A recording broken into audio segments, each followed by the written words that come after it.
नमस्कार विद्यार्थी मित्रांनो, आजच्या तासिकेमध्ये तुम्हा सर्वांचं स्वागत आहे. आज आपण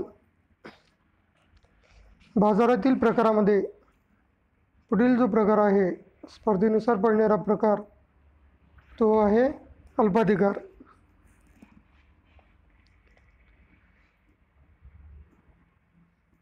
हा जो प्रकार आहे तो आहे अपूर्ण स्पर्धेमध्ये याचा समावेश होतो. त्यामध्ये अपूर्ण स्पर्धेमध्ये आपण पहिला जो प्रकार पाहिलेला आहे तो आहे मक्तेदारी आणि दुसरा जो प्रकार आहे त्याचाच तो आहे अल्पाधिकार. त्यालाच इंग्रजीमध्ये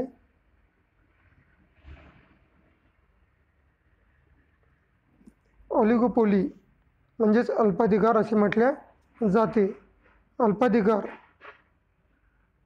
ऑलिगोपोली या शब्दाची उत्पत्ती ग्रीक शब्द ऑलिगोई म्हणजे अल्पसंख्य आणि पोलिस म्हणजेच विक्रेते या शब्दापासून झालेली आहे.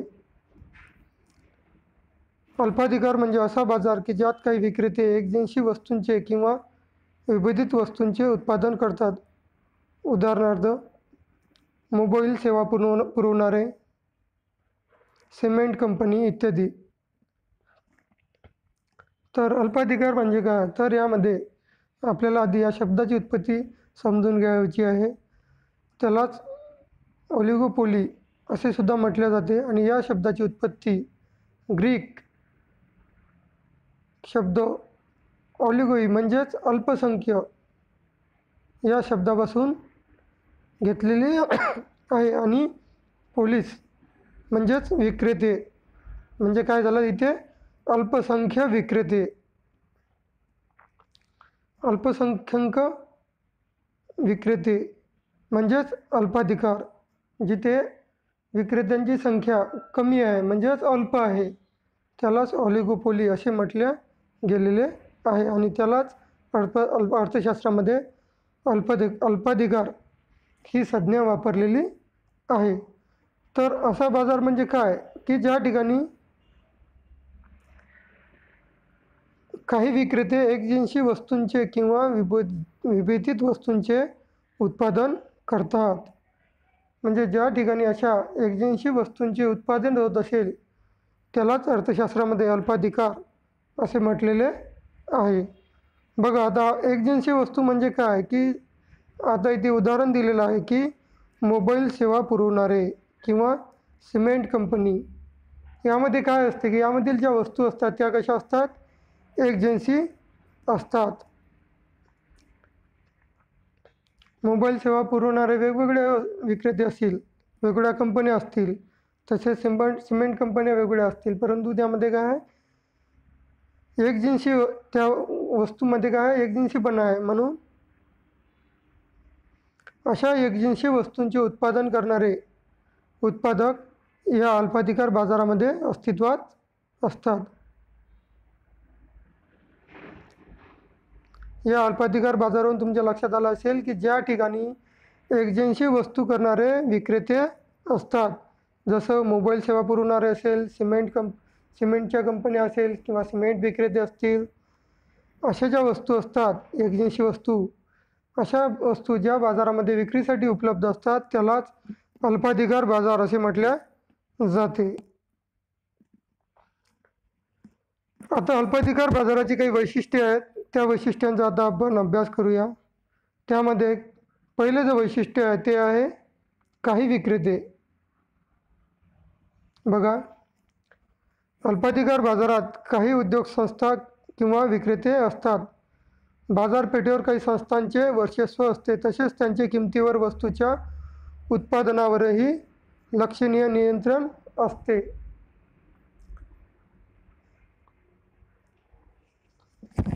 आता अल्पाधिकार बाजारामध्ये ह्या ज्या काही उद्योग संस्था असतात किंवा विक्रेते असतात यांच्या बाजारपेठेवर वर्चस्व असते, म्हणजेच यांच्या एकजिनसी वस्तू असतात आणि जवळपास संपूर्ण बाजारावर त्यांचे नियंत्रण असते. त्यामुळे त्यांच्या किमतीवर वस्तूच्या उत्पादनावरही लक्षणीय नियंत्रण असते. म्हणजे स्वतःच्या इच्छेनुसार ते आपल्या वस्तूचे उत्पादन करत असतात आणि त्याच्या किमतीसुद्धा निर्धारित करत असतात.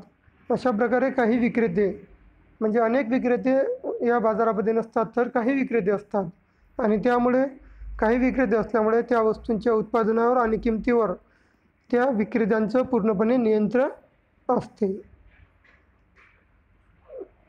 त्यानंतर दुसरं जे वैशिष्ट्य आहे ते आहे परस्परावलंबन. बघा,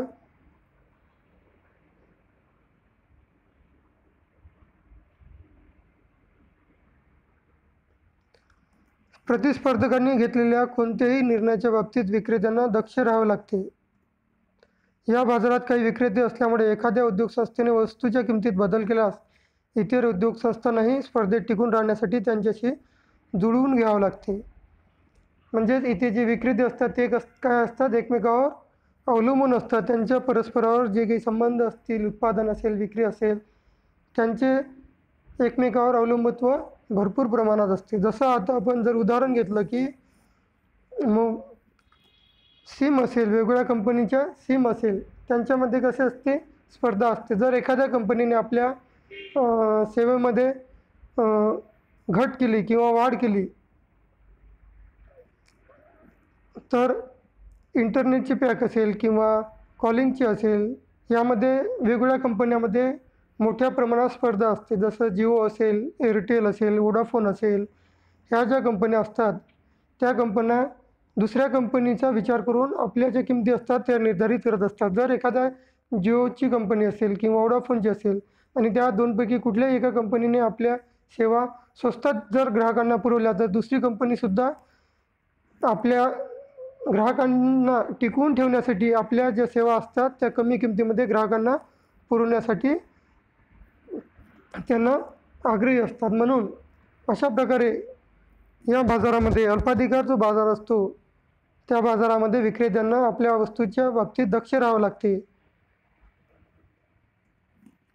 कारण जर त्यांनी अशा प्रकारे दक्षता बाळगली नाही तर त्या कंपनीला बाजारातून बाहेर पडावे लागेल. जर एखाद्या कंपनीची सेवा अतिशय महाग असेल तर ती कंपनी साहजिकच बाजारामधून बाहेर फेकल्या जाईल आणि म्हणून त्या सर्व कंपन्यामध्ये परस्परावलंबन असते.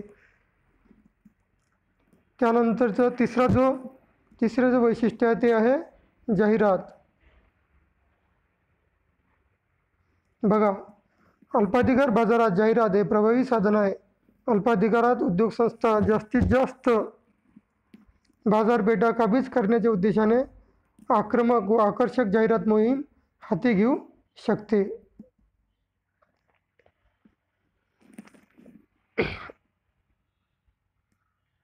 हे जे वैशिष्ट्य आहे जाहिरात, तर आपल्याला माहीत आहे की सध्याचं युग हे जाहिरातीचं आहे. जाहिरातीच्या माध्यमातून विक्रेते किंवा उत्पादक संस्था ज्या असतील त्या उत्पादन संस्था आपल्या वस्तू ग्राहकापर्यंत आपल्या जाहिरातीच्या माध्यमातून मोठ्या प्रमाणात पोहोचवण्याचा प्रयत्न करत असतात. वेगवेगळ्या प्रकारच्या ज्या वस्तू असतील त्या ग्राहकांपर्यंत त्यांची माहिती ग्राहकांपर्यंत पोहोचवण्यासाठी जाहिरातीचे माध्यम वापरले जाते. जाहिरात आता वेगवेगळ्या प्रकारची असू शकते. दूरदर्शनमधील, रेडिओ, वृत्तपत्र किंवा इतर अनेक जे मोबाईलमध्ये जाहिराती देत असतील, अशा प्रकारच्या वेगवेगळ्या जाहिरातीच्या माध्यमातून ज्या उद्योग संस्था असतात त्या ग्राहकापर्यंत आपल्या वस्तूची जाहिरात करत असतात आणि अशा जाहिरातीच्या माध्यमातून बाजारपेठेतील जास्तीत जास्त हिस्सा आपल्या वस्तूंना मिळावा यासाठी ते प्रयत्नरत असतात आणि त्यासाठी त्या ज्या उद्योग संस्था असतील त्या आपल्या जाहिराती अतिशय आक्रमकपणे समाजातील लोकांपर्यंत पोहोचवण्याचा प्रयत्न करत असतात. आता आपण जर टी व्हीवर किंवा टी व्हीवर असेल किंवा रेडिओ असेल, या वेगवेगळ्या प्रकारच्या जाहिराती सतत सुरू असतात. लगेच ब्रेक घेऊन आपल्या जाहिराती आपल्यासमोर प्रस्तुत करत असतात. म्हणजेच प्रत्येक उद्योग असेल, उद्योग संस्था असेल, उत्पादक असेल, आपली वस्तू ग्राहकांपर्यंत जास्तीत जास्त प्रमाणात पोहोचवण्याचा आटोकाट प्रयत्न करत असतात. अशा प्रकारे अल्पाधिकार बाजाराचे तिसरे वैशिष्ट्य आहे.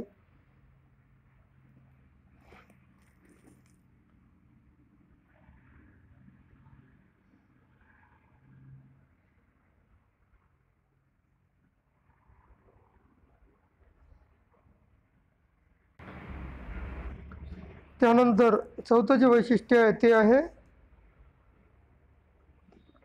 प्रवेशावर निर्बंध. कंपन्या जेव्हा पाहिजे तेव्हा सहजपणे उद्योगातून बाहेर पडू शकतात, परंतु त्यात प्रवेश करण्यासाठी विशिष्ट अडथळ्यांना तोंड द्यावे लागते, जसे की सरकारी परवाना, पेटंट इत्यादी. अशा प्रकारे ह्या अल्पाधिकार बाजाराचे हे चौथं जे वैशिष्ट्य आहे ते आहे प्रवेशावर निर्बंध. कंपन्या बाजारातून सहजपणे निर्गमन करू शकतात, म्हणजेच त्या कंपन्या आपल्या उद्योग संस्था किंवा जे उत्पादित माल असेल ते माल उत्पादित करणे बंद करू शकतात किंवा बाजारातून बाहेर पडू शकतात. परंतु त्यांना जर बाजारामध्ये प्रवेश घ्यायचा असेल किंवा प्रवेश करायचा असेल तर त्यासाठी त्यांना अनेक अडथळ्यांना सामोरे जावे लागते. जसे सरकारी परवाना असेल, एखादा कोणताही उद्योग स्थापन करण्यासाठी वेगवेगळ्या प्रकारचे सरकारचे परवाने आवश्यक असतात, वेगवेगळ्या प्रकारचे लायसन त्यांना प्राप्त करावे लागतात आणि त्यासाठी मोठा कालावधी लागू शकतो आणि त्यामुळे सहजासहजी त्यांना बाजारामध्ये वस्तू विक्रीसाठी उपलब्ध करणे शक्य होत नाही. म्हणून सरकारचे परवाना असेल तसेच इतर ज्या काही अडचणी असतील, स्थानिक, राष्ट्रीय अशा प्रकारच्या वेगवेगळ्या प्रकारच्या ज्या अडचणी असतात, त्यामुळे कुठल्याही उद्योगांना बाजारामध्ये प्रवेश करणे सहजासहजी शक्य होत नाही. त्याचप्रमाणे त्या वस्तूचं पेटंट हे सुद्धा महत्त्वाचं आहे. त्या वस्तूचं पेटंट दुसऱ्या एखाद्या कंपनीकडे असेल तर ती वस्तू त्या उद्योगाला तयार करणे शक्य होत नाही. त्यासाठी त्याला आपल्या वस्तूंच्या वेगळ्या वस्तूंची पेटंट करणे आवश्यक आहे आणि त्यामध्ये सुद्धा मोठा कालावधी खर्च होतो. अशा प्रकारे सरकारचे परवाना असेल, पेटंट असेल हे मिळवण्यासाठी त्याला खूप कालावधी लागतो. म्हणून ह्या ज्या काही कंपन्या असेल, उद्योग संस्था असेल, त्या बाजारामध्ये सहजासहजी प्रवेश करू शकत नाही, परंतु त्या बाजारामधून सहजपणे बाहेर पडू शकतात. त्यानंतरचं जे वैशिष्ट्य आहे ते आहे समानतेचा अभाव. उद्योग संस्थांच्या आकाराच्या बाबतीत असमानता असते. काही आकाराने लहान तर काही उद्योग मोठे असतात. बघा, सर्वच उद्योग काय समान नसतात.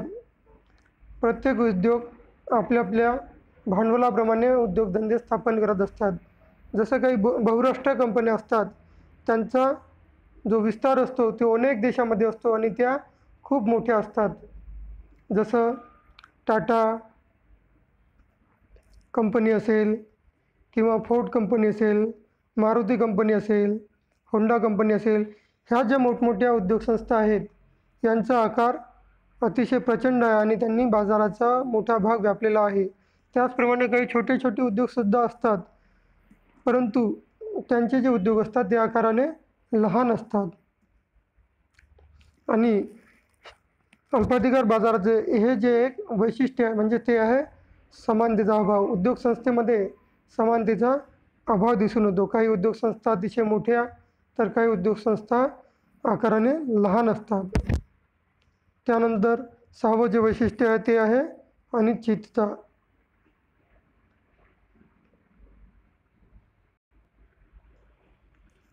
या बाजारात लक्षणीय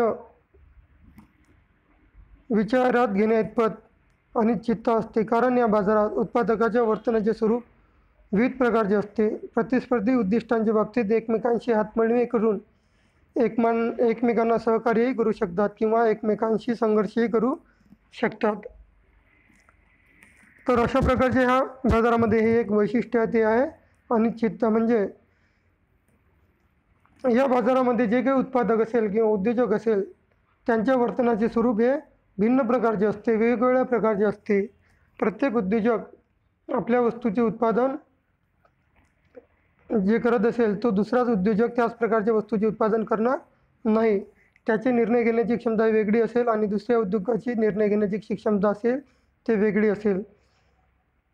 त्याचबरोबर हे ज्या बाजारामधील उद्योजक असतात ते एकमेकांना सहकार्यसुद्धा करू शकतात, कारण सहकार्याच्या माध्यमातून सुद्धा ते आपला जो वस्तू असेल, आपला जो बाजारपेठेतील हिस्सा असेल तो वाढवण्याचा प्रयत्न करत असतात. किंवा जर त्यांच्या वस्तूमध्ये मोठ्या प्रमाणात प्रतिस्पर्धा असेल तर ते एकमेकांमध्ये संघर्षही करण्यासाठी तयार असतात. म्हणजे अशा प्रकारच्या बाजारामध्ये ही एक अनिश्चितता असते की या बाजारामधील जे उद्योजक असतात ते परस्परांना सहकार्याच्या माध्यमातून सुद्धा आपल्या वस्तू विक्रीसाठी उपलब्ध करतात, किंवा जर त्यांच्या वस्तूमध्ये मोठ्या प्रमाणात स्पर्धा असेल तर त्यांच्यामध्ये संघर्षही उत्पन्न होऊ शकतात. अशा प्रकारे अल्पाधिकार बाजाराचे हे एक वैशिष्ट्य आहे. अशा प्रकारे विद्यार्थी मित्रांनो, आज आपण अल्पाधिकार बाजार म्हणजे काय त्यामध्ये आपण पाहिलं की अल्पाधिकार हा शब्द ग्रीक शब्द ऑलिगोई आणि पोलिस म्हणजेच अल्पसंख्य विक्रेते या शब्दापासून तयार झालेला आहे, हे आपण पाहिलं. आणि यामध्ये अल्पाधिकार बाजारामध्ये ज्या वस्तू असतात त्या कशा असतात, एजन्सी वस्तू असतात. जसं मोबाईल सेवा पुरवणाऱ्या कंपन्या, सिमेंट. अशा प्रकारे आपण अल्पाधिकार म्हणजे काय आणि त्याची ही 6 वैशिष्ट्ये पाहिली. त्यामध्ये पहिलं वैशिष्ट्य आहे काही विक्रेते, दुसरं जे वैशिष्ट्य आहे ते आहे परस्पर अवलंबन, तिसरं जे वैशिष्ट्य आहे ते आहे जाहिरात, चौथं जे वैशिष्ट्य आहे प्रवेशावर निर्बंध, 5वं वैशिष्ट्य आहे समानतेचा अभाव आणि 6वं जे वैशिष्ट्य आहे ते आहे अनिश्चितता. अशा प्रकारे आपण बाजारातील प्रकार यामधील हा घटक अभ्यासलेला आहे. उर्वरित घटक पुढील तासिकेमध्ये अभ्यासू. धन्यवाद.